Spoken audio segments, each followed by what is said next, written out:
Hi, I'm Sandy Laycox, Editor-in-Chief of Leader's Edge. In this conversation, I talk with Amrit David, Managing Director at Barclays Investment Bank. Amrit works with management teams, private equity firms, and alternative capital providers across a variety of transactions in insurance brokerage. We discuss his work on the Ryan Specialty IPO, the use of SPACs as an alternative to capital, and other recent trends in M&A. Give it a listen.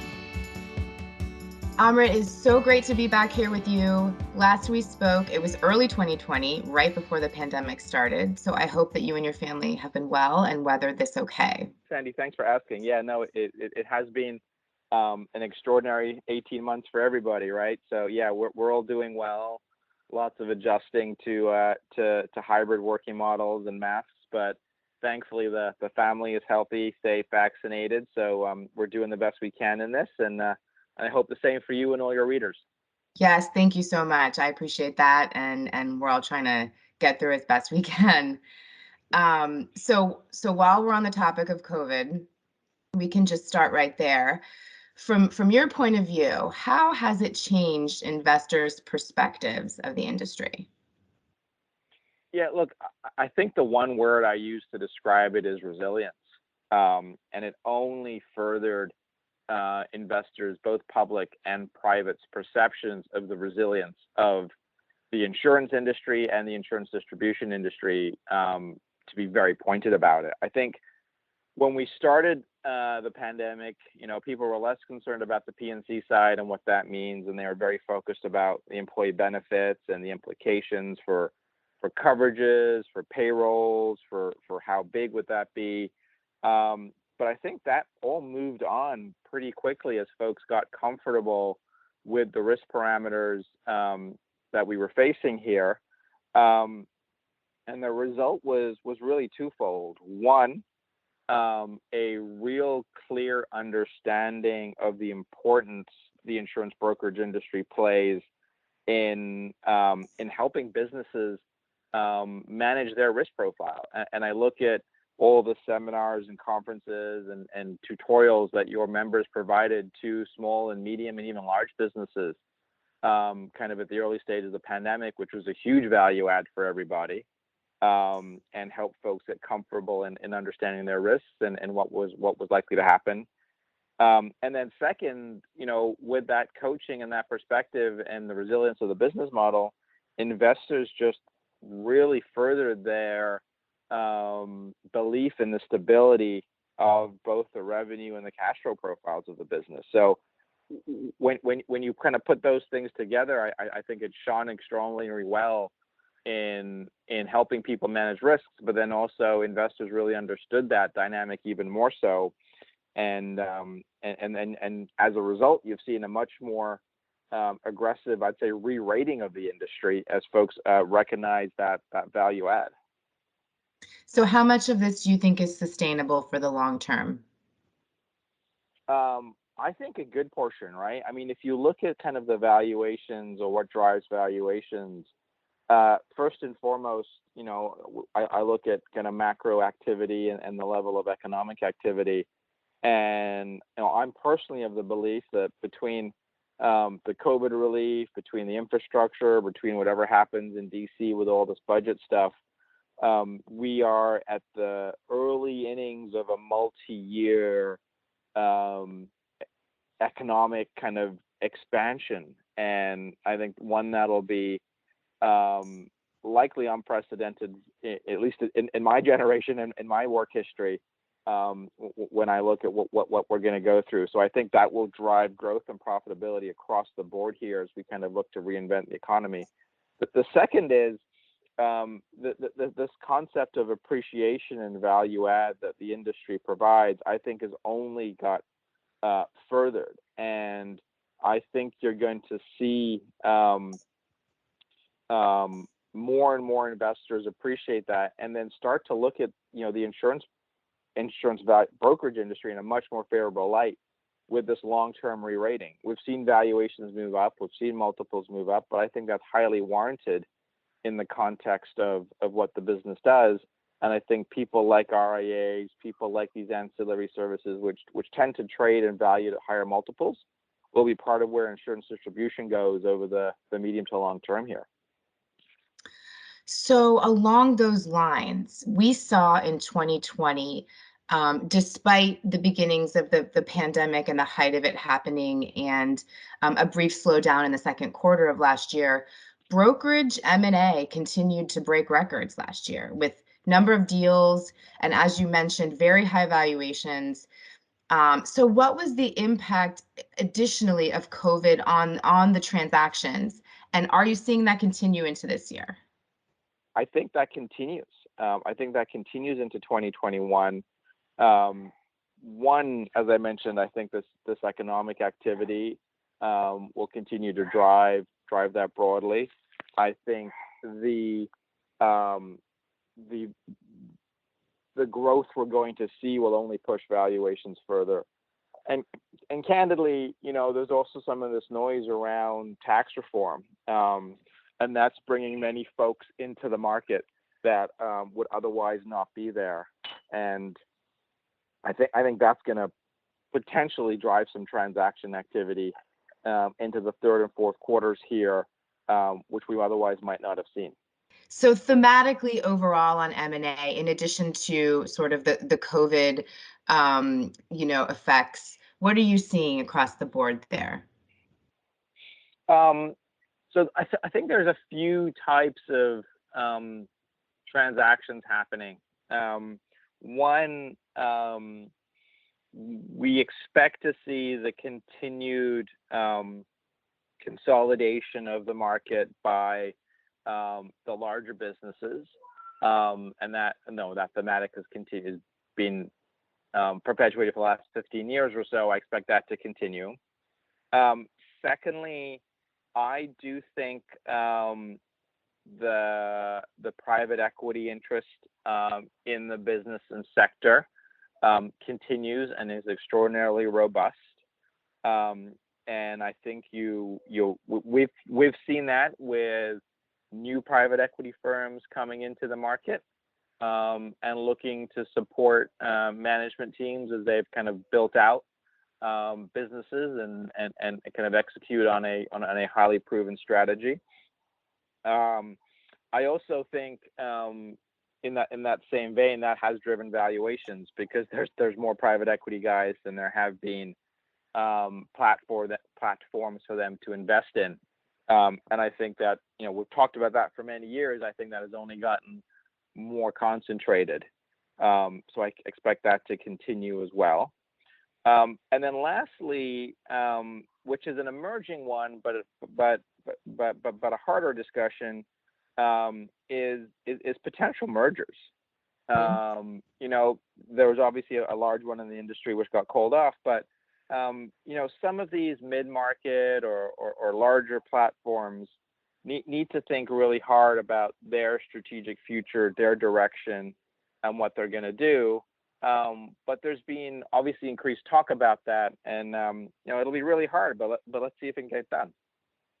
So on sort of the flip side of that, we recently saw the Aon Willis Towers Watson planned merger scrapped a few months ago due to an impasse with the Department of Justice. So what do you think that means for larger M&A and in brokerage in particular? Yeah, well, look, I think from a larger M&A point, and this is kind of across all industries, I think it was a clear message that the current administration was trying to send to the market. And I even think the prior administration had a similar view, which is the creation of monopolies is not something that they're going to, or oligopolies is not something that they're going to sanction or easily sanction. So I think that was kind of a shot across the bow for the broad M&A market for folks to think about. In brokerage, look, I think there's a lot of implications for what this means more broadly. Obviously, we saw the sale of Willis Re to Gallagher and that get completed. I think you will continue to see a very aggressive. We use the terminology in the industry war for talent, and I don't just mean talent out of one or two of these businesses. I mean across the board, as folks who have the scale look to build real expertise and capabilities. So I think that will only perpetuate itself. And I do think folks will look for greater scale. Now, I think there's less of that impact in the middle market space, whether it's retail or wholesale. So I expect that to continue. But I think more and more of these folks recognize the importance of scale, the importance of institutionalizing their businesses, and the terminology I've used in the past, which is building something for 150 years. I think many more management teams and folks are focused on that long term. Mm-hmm. Okay, so let's talk about some exciting news. You recently led the IPO of Ryan Specialty Group, and I'd love to hear anything you want to share with our readers and our listeners about the deal. Yeah, well, look, first and foremost, congrats to Pat and the RSG team on a fantastic transaction. We were happy to assist them around that, but the effort they've put in over the years in building the business and the IPO has been justly rewarded. So kudos and congratulations to them. Look, I think there's really two interesting takeaways that I came away with from the transaction. I think that your readers might appreciate. One is this was the first IPO of an insurance wholesaler, and we had to go through a meaningful amount of kind of market education as to what a wholesaler is, what an MGA is. Yes, there are a few of the public companies that have portions of this in their business, but when it's 100% of what you do and where you play in the insurance ecosystem value chain, for us insurance geeks, we get it. We understand the unique dynamics about it. But for the public investor, it was a very different part of the ecosystem and value chain that they've never seen before.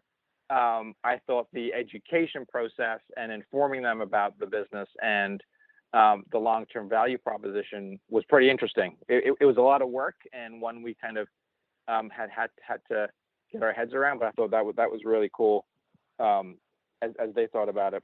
Second, and we've seen this in some more recent insurance deals in general, but the investor interest continues to be extraordinarily strong for the right company and the right opportunity.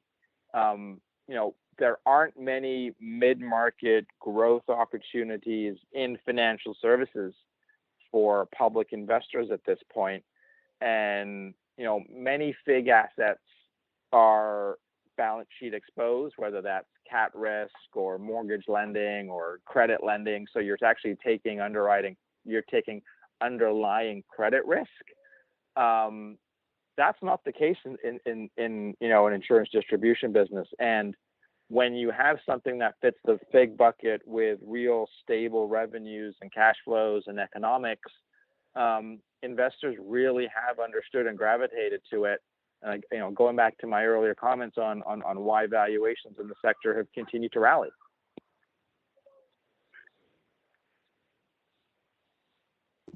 Those are two really great points. And, the education piece is interesting, right? Because we don't often think about that from inside the industry, but it's vastly complicated with all these different types of distribution vehicles. So that's a really interesting point. And if you were able to sort of easily sum that up for people, I'd love to hear how you did it. Yeah, look, it was complicated. There was a nice schematic we put together, which is in the public document, so folks can see it. But we were as visual as we can with where they play in the ecosystem, the value add they provide, so that folks really understood it. And we're playing on broader macro thematics too. The growth in the E&S market, the things like cyber and terrorism obviously get attention, but it does drive people's intuition and understanding. There's an increasing complexity of risk in this world, and one, you need folks to counsel you through that risk. Two, people who have the expertise in helping you manage those risks are the people who are going to be long-term winners. Yep. That's fascinating. I'm gonna have to check out the schematic as well. Yeah. Additionally, on this topic, you mentioned, the middle market. There's not a ton of places for them to go. Do you think that other brokerages will be prompted to consider an IPO that may be in the same sort of space? Yeah, well, look, I don't know if it prompts action, but I think it definitely needs to be part of the conversation for everybody in the insurance distribution world, more so than it ever was before. And, going public is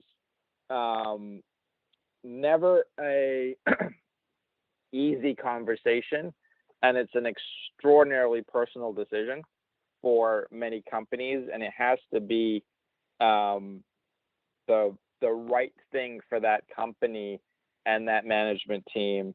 Otherwise, this is nothing that's not going to work, and sometimes it doesn't work for many, and that I think is still a lot of the default path. But if someone is going to consider that path, that there are really important considerations around it, which is there's time, there's significant cost, and as a public company, there's the pressure of quarterly earnings and the SOX reporting and leverage limitations, etc. So it's not a free option, and it's not a panacea for all, but for some it might make sense. And what it really comes down to is, do we think there's a valuation differential in the private market versus the public market that justifies that cost and that time and that effort to make it worthwhile? So does the IPO discount overcome what could be an M&A premium? I think becomes, like I said at the beginning here, a very personal decision for many of those folks across the industry thinking about it. Mm-hmm. That makes a lot of sense. So let's talk about SPACs for a minute. We see them in the news recently. We've seen them in the insurance industry recently. We saw Haggerty, a specialty insurer, forming with a SPAC to go public. Do you think that this is something more companies should consider as an alternative to a traditional IPO? Look, SPACs are getting a lot of attention today. And they do, in some instances, serve a very real purpose. And like an IPO, I think SPACs also should be part of the conversation for folks. But that is not to say it is an absolutely slam dunk for many. SPACs are logical alternatives or plans if, one, there's a real benefit for a company to market forward projections, right? And if there's a transition in the business model, or if there's a change in trajectory for the earnings, and you need to really explain to the market why, that's what SPACs offer you the ability to directly engage with investors on a forward look. The second is, if there's a need for a significant pool of capital, more so than you could get in a traditional IPO, to allow something such as deleveraging or the likes. That's a tougher one to justify because you can do big IPOs, but they serve a purpose there. And the third thing is, does the SPAC you're partnering with bring something special to the business, additive to the business, that is going to further its strategy, whether that's board members, whether that's industry knowledge, whether that's relationships and context. I think you're going to have to need to address kind of all three of those to do that. But that doesn't come for free, right? SPACs are more dilutive than a traditional IPO. They have more costs involved in them. between the founder shares and the warrants. And the nature of a SPAC transaction also means there's typically less institutional support in the market for a company than there is in a traditional IPO. So, look, I think folks need to be very smart and aware of the kind of pros and cons and dynamics here, and take a kind of a comprehensive approach to it as they evaluate, a SPAC or if a SPAC should be part of the conversation. And I will also point out, look, we've had some of these more recent insurtech SPACs that are not necessarily trading well, and insurers and investors are, investors are somewhat hesitant at this point, given some of the most recent experience. Yep, that's a great breakdown for us, I think, of the difference, and true that we have seen some insurtechs not necessarily live up to potentially what was thought originally. So we'll just have to keep watching those. On that note, and this is my last one for you, we've talked a lot about ITOs, SPACs, and insurtechs, all of which falls into your purview in the work that you do. Can you just give us some thoughts on recent high valuations for insurtechs? We've seen a lot of billion-dollar valuations, and what's up ahead for that group? Yeah, look, a couple things to unpack there. Look, I continue to believe that technology will be an important game changer for this industry. And when I say this industry, I mean insurance in general. I look at the innovation and efficiency drives that traditional insurance companies are going to need. And I look at the customer experience they're going to need to offer to their, for example, personal lines policyholders, right? Our phones have changed meaningfully our interaction with many things across financial services, but insurance has been slow to the game here. We've probably ended up in a spot where there's more hype than reality for some of these situations today. But I think the long-term thematic of driving that efficiency, improving the customer experience continues to resonate. I think in the insurance distribution space, finding ways to empower producers and brokers to kind of affect the sale, to help companies manage their exposures, needs some real innovation and drive, and I think that'll drive a lot of things going forward. So I continue to be bullish in general on technology driving the industry forward and helping us reinvent this stuff, because I do think it's really needed, and those who are going to be at the front of this will be the long-term winners.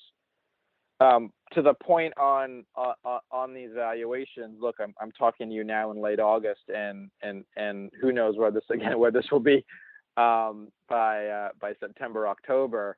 But we are in a very dynamic valuation environment today, and I think a lot of the companies, at least that are public out there, have had very difficult quarters recently. And investors are trying to understand what is your real growth trajectory and what is your path to profitability. And until we get a little bit more clarity around that, I think those two elements are going to weigh on valuations. And hopefully that transitions over time. But as that becomes clearer, I think the continued long-term need for that innovation will become apparent. But maybe we're in a period right now where it's going to take a little bit more time for that to be clearer. Well, Amrit, this has been so great to chat with you. I always love talking about what you're seeing from your perspective. I think it's great for our readers to really hear that. So thank you again for joining me, and I always look forward to the next conversation with you. Thanks a lot, Sandy. No, I always appreciate this. This is great. I always love connecting with your readers, and happy to talk to anyone who has any questions, and always happy to talk to you again soon. That was Amrit David of Barclays Investment Bank. Thanks for listening. Don't forget to check us out in SoundCloud, Apple Podcast, and Spotify.